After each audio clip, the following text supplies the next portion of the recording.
हम सभी ने बीते दिनों में देश का सामर्थ्य और उसका संयम दोनों देखा है। मैं सबसे पहले भारत की पराक्रमी सेनाओं को, सशस्त्र बलों को, हमारी खुफिया एजेंसियों को, हमारे वैज्ञानिकों को, हर भारतवासी की तरफ से सैल्यूट करता हूं। हमारे वीर सैनिकों ने ऑपरेशन सिंदूर के लक्ष्यों की प्राप्ति के लिए असीम शौर्य का प्रदर्शन किया। मैं उनकी वीरता को, उनके साहस को, उनके पराक्रम को आज समर्पित करता हूं हमारे देश की हर माता को, देश की हर बहन को और देश की हर बेटी को ये पराक्रम समर्पित करता हूं। साथियों, 22 अप्रैल को पहलगाम में आतंकवादियों ने जो बर्बरता दिखाई थी, उसने देश और दुनिया को झकझोर दिया था। छुट्टियां मना रहे निर्दोष मासूम नागरिकों को धर्म पूछकर उनके परिवार के सामने, उनके बच्चों के सामने बेरहमी से मार डालना, यह आतंक का बहुत विभत्स चेहरा था, क्रूरता थी। ये देश के सद्भाव को तोड़ने की घिनौनी कोशिश भी थी। मेरे लिए व्यक्तिगत रूप से ये पीड़ा बहुत बड़ी थी। इस आतंकी हमले के बाद सारा राष्ट्र, हर नागरिक, हर समाज, हर वर्ग, हर राजनीतिक दल एक स्वर में आतंक के खिलाफ कड़ी कार्रवाई के लिए उठ खड़ा हुआ। हमने आतंकवादियों को मिट्टी में मिलाने के लिए भारत की सेनाओं को पूरी छूट दे दी और आज हर आतंकी, आतंक का हर संगठन जान चुका है कि हमारी बहनों बेटियों के माथे से सिंदूर हटाने का अंजाम क्या होता है। साथियों, ऑपरेशन सिंदूर ये सिर्फ नाम नहीं है, ये देश के कोटि कोटि लोगों की भावनाओं का प्रतिबिंब है। ऑपरेशन सिंदूर न्याय की अखंड प्रतिज्ञा है।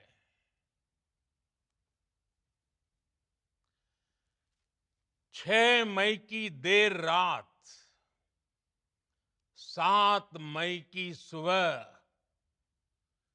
पूरी दुनिया ने इस प्रतिज्ञा को परिणाम में बदलते देखा है। भारत की सेनाओं ने पाकिस्तान में आतंक के ठिकानों पर, उनके ट्रेनिंग सेंटर्स पर सटीक प्रहार किया। आतंकियों ने सपने में भी नहीं सोचा था कि भारत इतना बड़ा फैसला ले सकता है।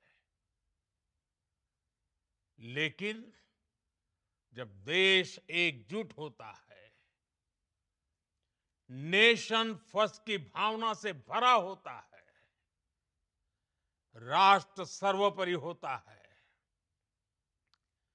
तो फौलादी फैसले लिए जाते हैं, परिणाम लाकर दिखाए जाते हैं। जब पाकिस्तान में आतंक के अड्डों पर भारत की मिसाइलों ने हमला बोला, भारत के ड्रोन्स ने हमला बोला, तो आतंकी संगठनों की इमारतें ही नहीं, बल्कि उनका हौसला भी थर्रा गया। बहावलपुर और मुरिद के जैसे आतंकी ठिकाने एक प्रकार से ग्लोबल टेररिज्म की यूनिवर्सिटीज रही है।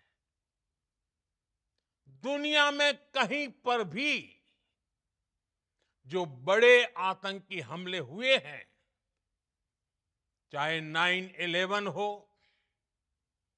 चाहे लंदन ट्यूब बॉम्बिंग हो, या भारत में दशकों से जो बड़े बड़े आतंकी हमले हुए हैं, उन सब के तार कहीं ना कहीं आतंक के इन्हीं ठिकानों से जुड़ते रहे हैं। आतंकियों ने हमारी बहनों का सिंदूर उजाड़ा था, इसलिए भारत ने आतंक के ये हेडक्वार्टर्स उजाड़ दिए। भारत के इन हमलों में 100 से अधिक खूंखार आतंकवादियों को मौत के घाट उतारा गया है। आतंक के बहुत सारे आका बीते 2.5-3 दशकों से खुलेआम पाकिस्तान में घूम रहे थे, जो भारत के खिलाफ साजिशें करते थे। उन्हें भारत ने एक झटके में खत्म कर दिया। साथियों, भारत की इस कार्रवाई से पाकिस्तान घोर निराशा में गिर गया था, हताशा में गिर गया था, बौखला गया था। और इसी बौखलाहट में उसने एक और दुस्साहस किया।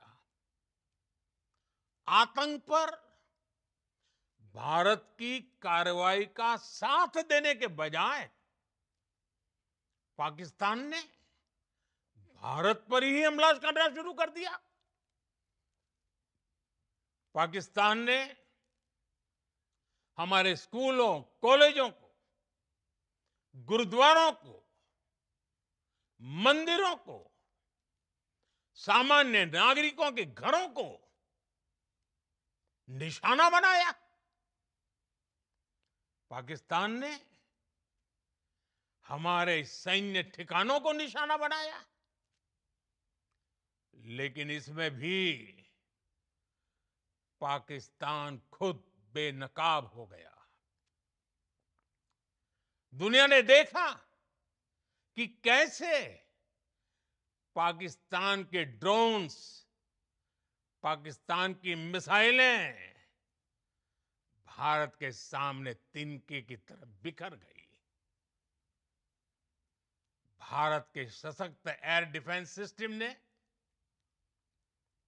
उन्हें आसमान में ही नष्ट कर दिया।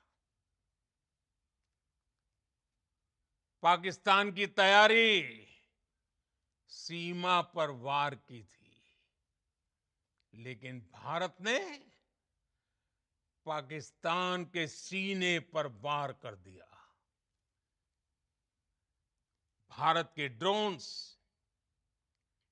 भारत की मिसाइलों ने सटीकता के साथ हमला किया। पाकिस्तानी वायुसेना के उन एयरबेस को नुकसान पहुंचाया, जिस पर पाकिस्तान को बहुत घमंड था। भारत ने पहले 3 दिनों में ही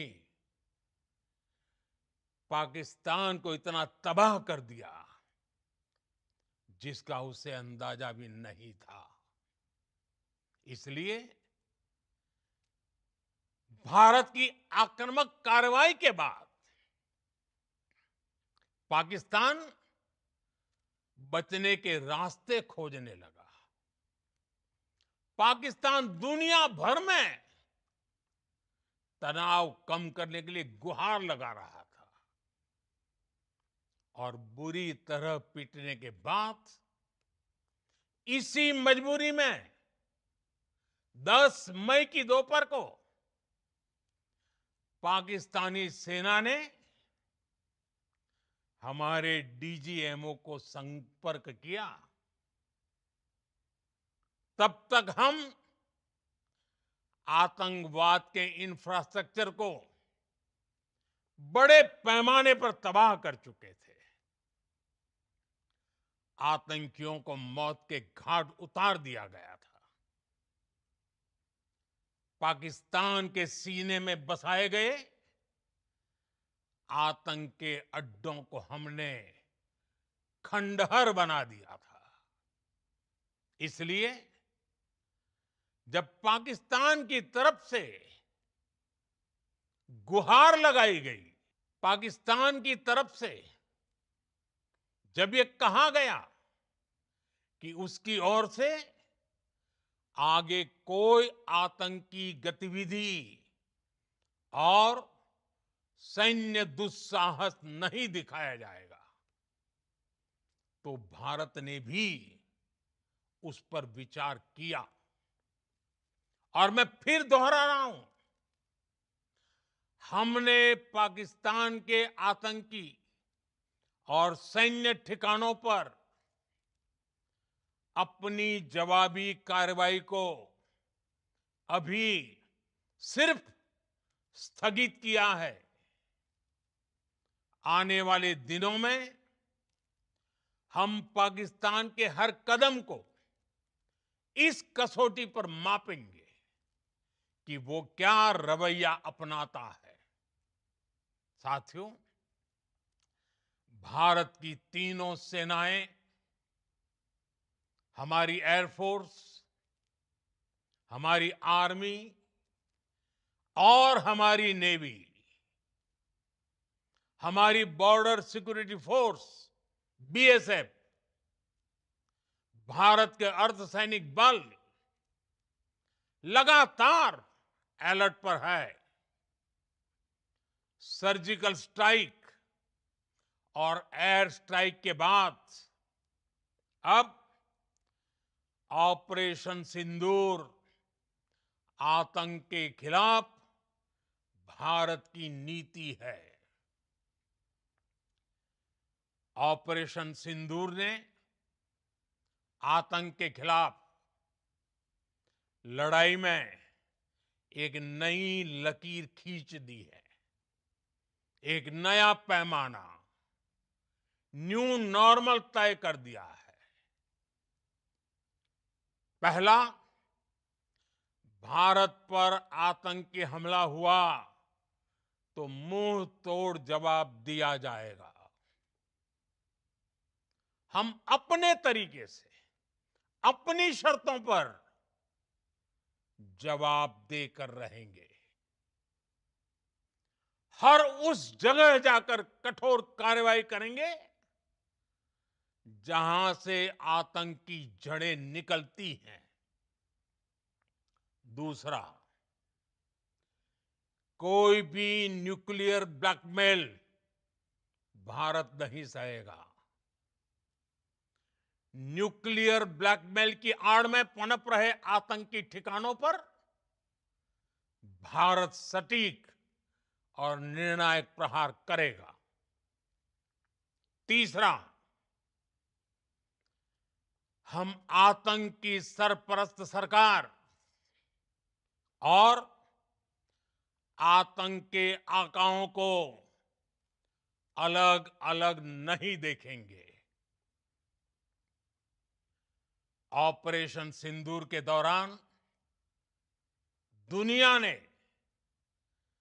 पाकिस्तान का वो घिनौना सच फिर देखा है, जब मारे गए आतंकियों को विदाई देने पाकिस्तानी सेना के बड़े बड़े अफसर उमड़ पड़े। स्टेट स्पॉन्सर्ड टेररिज्म का ये बहुत बड़ा सबूत है। हम भारत और अपने नागरिकों को किसी भी खतरे से बचाने के लिए लगातार निर्णायक कदम उठाते रहेंगे।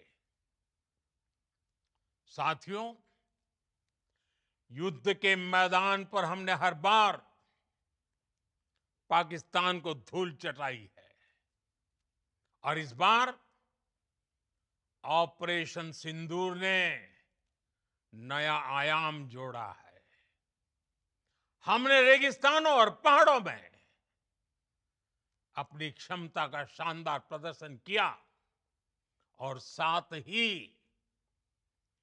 न्यू एज वॉरफेयर में भी अपनी श्रेष्ठता सिद्ध की। इस ऑपरेशन के दौरान हमारे मेड इन इंडिया हथियारों की प्रामाणिकता सिद्ध हुई। आज दुनिया देख रही है 21वीं सदी के वॉरफेयर में made in India defence equipments, इसका समय आ चुका है। साथियों, हर प्रकार के आतंकवाद के खिलाफ हम सभी का एकजुट रहना, हमारी एकता हमारी सबसे बड़ी शक्ति है। निश्चित तौर पर ये युग युद्ध का नहीं है, लेकिन ये युग आतंकवाद का भी नहीं है। टेररिज्म के खिलाफ जीरो टॉलरेंस, ये एक बेहतर दुनिया की गारंटी है। साथियों, पाकिस्तानी फौज, पाकिस्तान की सरकार जिस तरह आतंकवाद को खाद पानी दे रहे हैं, वो एक दिन पाकिस्तान को ही समाप्त कर देगा। पाकिस्तान को अगर बचना है तो उसे अपने टेरर इंफ्रास्ट्रक्चर का सफाया करना ही होगा। इसके अलावा शांति का कोई रास्ता नहीं है। भारत का मत एकदम स्पष्ट है। टेरर और टॉक एक साथ नहीं हो सकते। टेरर और ट्रेड एक साथ नहीं चल सकते और पानी और खून भी एक साथ नहीं बह सकता। मैं आज विश्व समुदाय को भी कहूंगा, हमारी घोषित नीति रही है, अगर पाकिस्तान से बात होगी तो टेररिज्म पर ही होगी। अगर पाकिस्तान से बात होगी तो पाक ऑक्युपाइड कश्मीर पीओके उस पर ही होगी। प्रिय देशवासियों, आज बुद्ध पूर्णिमा है। भगवान बुद्ध ने हमें शांति का रास्ता दिखाया है। शांति का मार्ग भी शक्ति से होकर जाता है। मानवता शांति और समृद्धि की तरफ बढ़े, हर भारतीय शांति से जी सके, विकसित भारत के सपने को पूरा कर सके, इसके लिए भारत का शक्तिशाली होना बहुत जरूरी है। और आवश्यकता पड़ने पर इस शक्ति का इस्तेमाल भी जरूरी है। और पिछले कुछ दिनों में भारत ने यही किया है। मैं एक बार फिर भारत की सेना और सशस्त्र बलों को सैल्यूट करता हूं। हम भारतवासी के हौसले, हर भारतवासी का एकजुटता का शपथ, संकल्प। বাংলা হান্টের আরো খবর দেখতে নজর রাখুন। বাংলা খবর মানেই বাংলা হান্ট। भारत माता की